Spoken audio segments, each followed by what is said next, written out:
Number 1 India news पर शाम 7 बजे देश विदेश की खबरें देखिए ममता रोज के साथ।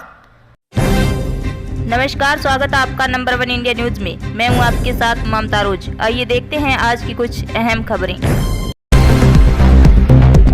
आपको बता दें कि कर्नाटक के मंगलुरु में एक ऑटो रिक्शा में पिछले शनिवार को ब्लास्ट हो गया था। जानकारी के अनुसार बम ले जा रहा एक शख्स प्रसिद्ध मंजुनाथ मंदिर को निशाना बनाना चाहता था। एक पत्र में इस ब्लास्ट की जिम्मेदारी एक ग्रुप ने ली है। पुलिस के सूत्रों ने आज कहा कि पत्र को इस्लामिक रेजिडेंट काउंसिलिंग कहने वाले एक समूह द्वारा भेजा गया था, जिसके बारे में पुलिस ने अब तक नहीं सुना है। फिलहाल पुलिस इस मामले का सत्यापन करने में जुटी है। पुलिस ने आरोपी शारिक 29 वर्ष को गिरफ्तार कर लिया है और जो विस्फोट में घायल हो गया था और अस्पताल में भर्ती है, वह अभी बयान देने की स्थिति में नहीं है। यह विस्फोट राज्य की राजधानी बेंगलुरु में 370 किलोमीटर दूर तटीय शहर मंगलुरु में विधानसभा चुनाव से कुछ महीने पहले हुआ था।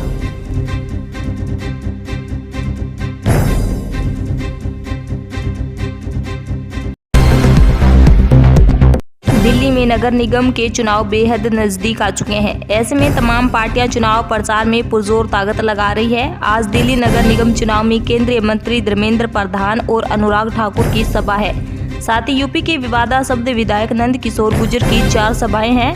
वहीं हुबली की सांसद लोकेट चटर्जी की 3 सभाएं होगी। वहीं धर्मेंद्र प्रधान की 4 बजे से 6:30 बजे तक जीके 1 और चित्तरंजन पार्क में सभा को संबोधित करेंगे। लोनी विधायक नंद किशोर गुर्जर की सभा पूर गांव में 4 बजे से 8 बजे तक रात तक सभा होगी। हुबली सांसद लोकेट चटर्जी की 4 बजे से 6:30 बजे तक सभा के लिए शकरपुर गांव में मौजूद रहेगी।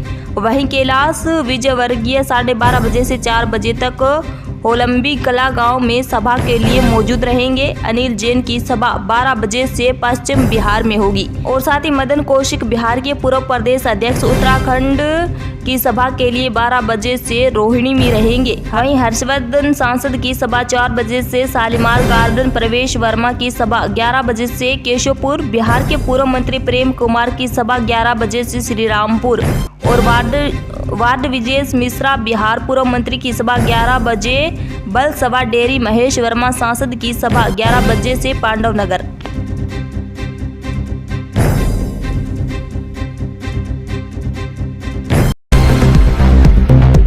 ऑल इंडिया मजलिस ए इत्तेहादुल मुस्लिमीन AIMIM के प्रमुख असदुद्दीन ओवैसी ने मजाक उड़ाते हुए देश में बेरोजगारी को लेकर प्रधानमंत्री नरेंद्र मोदी पर हमला बोला।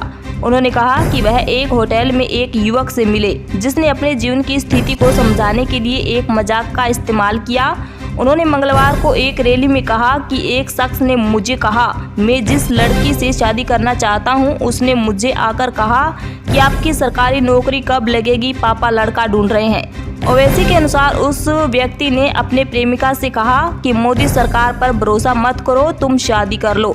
AIMIM प्रमुख ने कहा कि पीएम मोदी ने 2014 में 2 करोड़ नौकरियां देने का वादा किया था। 8 साल हो गए। अब वह कहते हैं कि 2024 तक 10 लाख नौकरियां दी जाएगी। अब तक 16 करोड़ नौकरियां दी जानी चाहिए थी। अब उन्होंने इसे घटाकर 10 लाख कर दिया है। और AIMIM आगामी गुजरात विधानसभा चुनाव में 14 सीटों पर चुनाव लड़ रही है, जिसके लिए पार्टी ने 14 उम्मीदवारों के नामों की घोषणा की है। इसी के साथ ओवैसी ने सोमवार को भारतीय जनता पार्टी पर हमला किया और मोरबी पुल घटना के लिए सत्तारूढ़ पार्टी की जवाबदेही की मांग की। अहमदाबाद में एक जनसभा को संबोधित करते हुए ओवैसी ने कहा, अगर बीजेपी गुजरात बनाने का श्रेय लेती है तो उन्हें हमें यह बताना चाहिए कि मोरबी पुल बनाने के लिए कौन जिम्मेदार है, जहां गिरने से 140 लोगों की मौत हो गई थी, लेकिन फिर भी कंपनी के अमीर लोग नहीं पकड़े गए।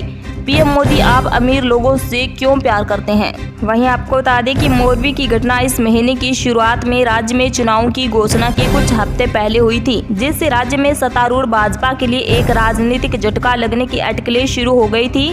पिछले हफ्ते ओवैसी का मोदी मोदी मंत्रों के साथ स्वागत किया गया था और उन्हें काले रंग के झंडे दिखाए थे, क्योंकि वह गुजरात में आगामी विधानसभा चुनाव में पूर्व सूरत निर्वाचन क्षेत्र में अपनी पार्टी के उम्मीदवार के लिए प्रचार कर रहे थे। वहीं सोशल मीडिया पर वायरल हुए वीडियो में युवकों को शहर में AIMIM प्रमुख के विरोध में काले झंडे लहराते हुए देखा जा सकता है। हालांकि ओवैसी ने विरोध को नजरअंदाज कर दिया और रैली के दौरान लोगों से आगामी विधानसभा चुनाव में अपनी पार्टी का समर्थन करने की अपील की। 182 सदस्यीय राज्य विधानसभा के लिए चुनाव 2 चरणों में 1 और 5 दिसंबर को होंगे, जबकि चुनाव के नतीजे 8 दिसंबर को घोषित किए जाएंगे।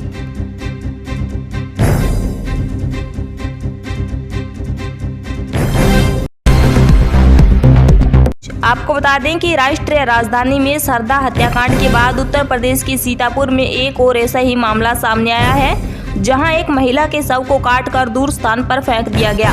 सीतापुर पुलिस के अनुसार उन्होंने 8 नवंबर को उत्तर प्रदेश के सीतापुर जिले के रामपुर कलाक थाना क्षेत्र के गुलहरिया से पीड़िता का शव बरामद किया है, जिसकी पहचान ज्योति उर्फ स्नेहा के रूप में हुई है। मामले के 2 मुख्य आरोपियों की पहचान पंकज मौर्य और दुर्जन पासी के रूप में हुई है, जिन्हें गिरफ्तार कर लिया गया है।